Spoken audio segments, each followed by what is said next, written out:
The inflatable flamingo was still smoldering when the fire truck pulled up. Children screamed, margarita machines hissed, and half the neighborhood fled like rats from a sinking booze cruise. At the center of the chaos stood Barbara Mgrim, sunburned, soaked, and wrapped in a live, lakefront towel like a defeated Roman general. She screamed with a shrill voice about community spirit while ankle-deep in what used to be my front lawn. Officer Kemple muttered under his breath that he explicitly told her she needed a permit, watching the disaster unfold before us. It wasn't a pool party anymore. It was a biohazard site with SPF 50. 3 weeks earlier, I was just a quiet man with a hammock. Name's Ethan Krell. I'd moved into Juniper Pines estate 6 years ago for peace, privacy, and a property line that didn't involve passive-aggressive landscaping. The neighborhood was perfect until the day Barbara Mgrim took over. Then came Barbara Mgrim, HOA president, certified Zumba tyrant, obsessed with curb appeal, community synergy, and passive-aggressive Facebook posts that she always signed with a pretentious -B. Barbara didn't just run the HOA, she was the HOA. Her minivan had "I'm the boss of you" spelled out in rhinestone letters on the bumper, and she made sure everyone knew it.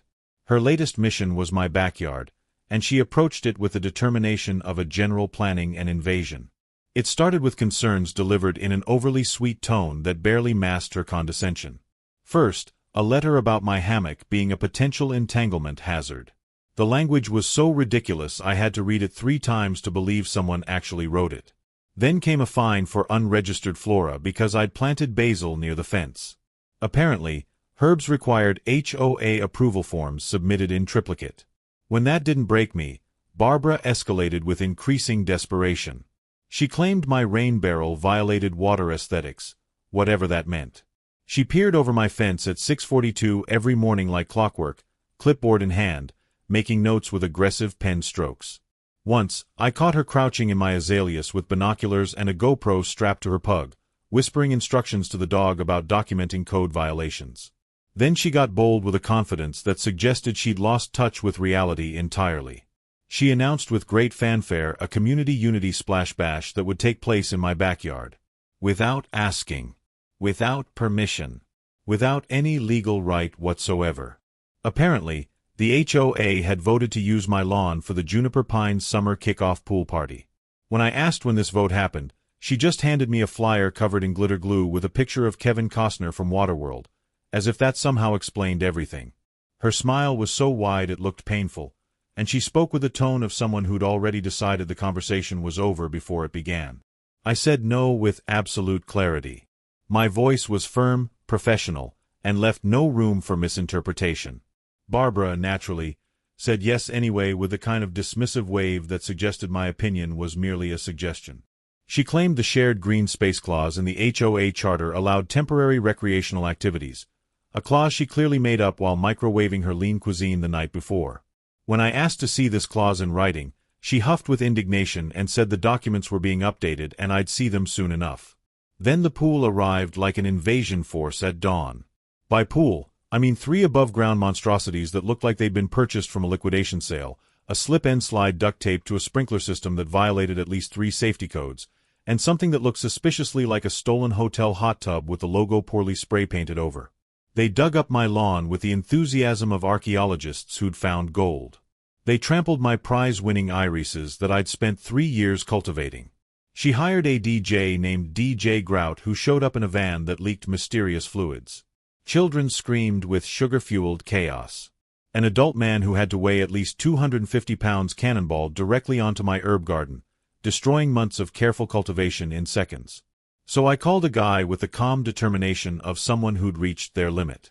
That guy was Marvin Dugan, though everyone called him Trench, a licensed septic tank excavator with a petty streak longer than a CVS receipt and a particular hatred for HOA overreach after his own battles with them. We worked through the night with military precision. Deep. Strategic. Hidden beneath the tarp-covered section of my yard Barbara had claimed for sunbathing without any sense of irony. We didn't just dig randomly. Trench had a gift for understanding soil composition and water table dynamics. We created what he called with professional pride a natural depression zone with enhanced moisture retention properties. To the untrained eye, it looked like normal lawn.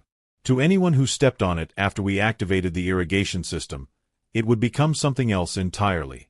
Trench worked with an artist's precision, explaining in his gravelly voice how the clay layer would trap water while the sand pockets would create unstable zones.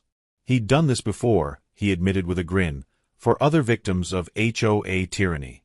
He called it therapeutic justice. We installed remote-controlled valves connected to my phone, hidden beneath decorative rocks that Barbara had actually complimented during one of her inspection tours. The irony was delicious. The morning of the party, I watched from my window as Barbara directed traffic like a demented parade marshal. She wore a custom-made shirt that said, HOA Party Commander, in sequins that caught the light in an almost blinding way. She'd hired teenage lifeguards for the pools, even though the deepest one was maybe 4 feet. She set up a registration table where people had to sign liability waivers that she'd clearly downloaded from the internet and modified with Comic Sans font. The whole production was so absurd it would have been funny if it wasn't happening on my property. Then came the party that would go down in Juniper Pines history. The morning arrived hot and humid, perfect conditions for what was about to unfold. At exactly 2:47 p.m., right as Barbara unveiled her HOA-themed sangria bar with a speech about community excellence that sounded rehearsed, I activated the soaker hose system. Trench had rerouted through the strategic depressions we'd created. What had been my lawn transformed within minutes into a glorious, bubbling, chocolate-colored swamp that looked like something from a horror movie. The inflatable pool tilted with a grotesque sucking sound. DJ Grout screamed in a pitch I didn't know adult men could reach. Barbara slipped on a floating garden gnome that had somehow become dislodged from my neighbor's yard and face-planted directly into what we'll politely call nature's fondue. Her scream was muffled by the mud, but her rage was crystal clear in the way she flailed her arms. The news called it the Juniper Pines mudslide incident with barely contained amusement. The footage went viral within hours, particularly the part where Barbara emerged from the mud looking like a swamp creature, still trying to maintain her authority while covered head to toe in muck. Turns out Barbara hadn't just ignored me, she'd violated half a dozen municipal codes that Officer Kemple was all too happy to enumerate. The illegal electrical hookups for the margarita machine, which shorted and took out power to 3 blocks, were just the beginning. She'd failed to get permits for temporary structures, violated noise ordinances, and somehow managed to break water usage restrictions during a drought warning. The HOA insurance refused to cover any of it after reviewing the documentation. The adjuster actually laughed when he saw the claim, saying with professional satisfaction that unauthorized events were explicitly excluded from coverage. The city fined her personally for unauthorized land use, a number that made her face turn white when Officer Kemple read it aloud. The hot tub was traced back to a La Quinta in 40 miles away, leading to theft charges that she tried to explain away with increasingly desperate excuses. DJ Grout sued for emotional distress and what his lawyer called with a straight-face electrocution-adjacent trauma.